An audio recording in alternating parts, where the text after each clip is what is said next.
Oop, looks like we can't go any further. Private property. So, okay. And we're going to check out.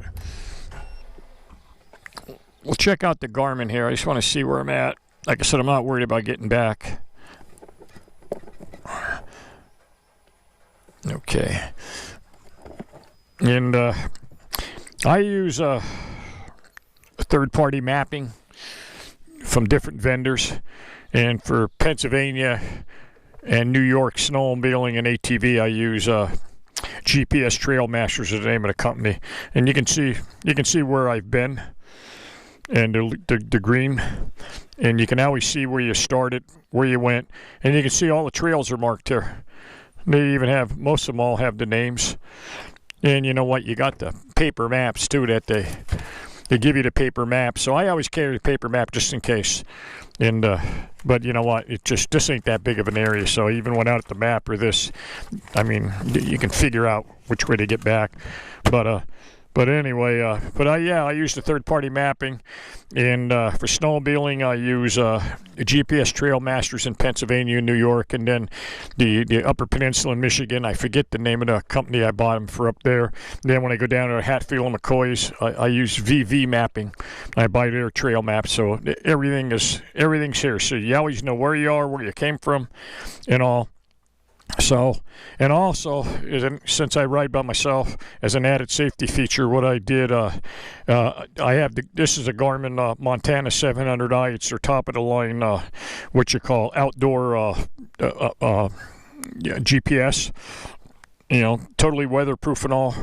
And I used to have a 680, which was a little bit smaller, but I moved up to this because this has what they call the Garmin inReach, and you have to have a cell phone plan. It's a subscription that you have to do a monthly.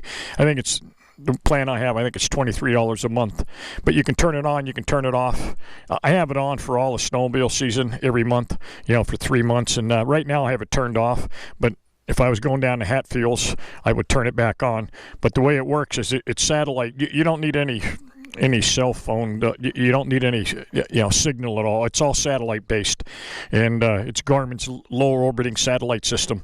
And so if something bad were to happen, I need medical help, you just pop that button, hold that button down, and within 3 seconds, search and rescue will text you and ask you, you know, what's going on, is this legitimate, and all that.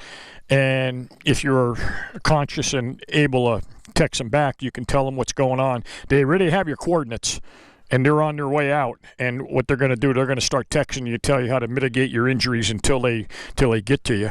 So, you know, now it's only a feature. It can't be lost. It can't be hungry or something. And you know, it's not like 9/11 where with the stupid call. So, but anyway, but I can text anybody in the world from anywhere in the world. I have the SOS feature, and so it's just nice to have. And it's a Garmin, so at least in my opinion, Garmin wrote the book on GPSs. So now this is different if you use Garmin in your car or motorcycle. This is Garmin's off-road stuff, and you know, it's for hiking and climbing and all of that. So the interface is different than you know what most people would recognize as City Navigator for the streets and everything. So, but yeah, this has tons of options, and you know what? And see, here's all the maps. Everything in black here. These are all trails, and so. And you can expand it, you know what, you can do everything you want with it, and you can recenter it, and oh my God. But that's how I get all over with snowmobiling, and I don't need it in the Badlands, obviously. There are no trails out there. I mean, you know what, it's not a regular system, so, but I even use it mountain biking when I get away from the familiar trails. I get down to Rothrock Forest, and a lot of those trails actually come up, even though they're not ATV trails and stuff. So, but down Rothrock I used it, down at Cooper's Gap, and then down at Rattling Creek and stuff. So, and this is a powered mount, so I never have to worry about batteries. It'll run about 18 hours on the battery that's in it. So, but this is powered.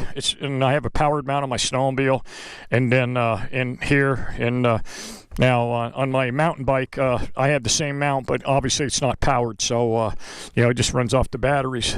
But so anyway, well, we're gonna head back. We're gonna want to go back the other way here, and then we'll see what's up next.